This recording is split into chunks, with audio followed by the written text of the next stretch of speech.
What are the chances that someone who gets COVID will need to be hospitalized? The answer is between 1% and 5%.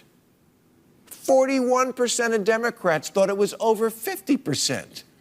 Another 28% put the chances at 20 to 49. So almost 70% of Democrats are wildly off on this key question and also have a greatly exaggerated view of the danger of COVID-2 and the mortality rate among children. All of which explains why today the states with the highest share of schools that are still closed are all blue states.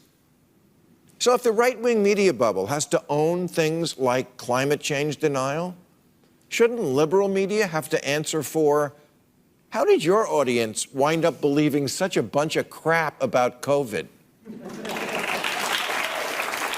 A new report in The Atlantic says the media won't stop putting pictures of the beach on stories about COVID, even though it's looking increasingly like the beach is the best place to avoid it. Sunlight is the best disinfectant, and vitamin D is the key to a robust immune system.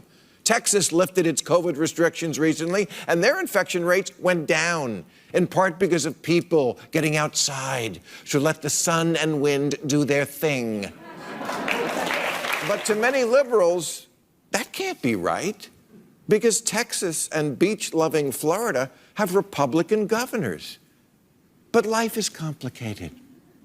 I've read that the governor of Florida reads.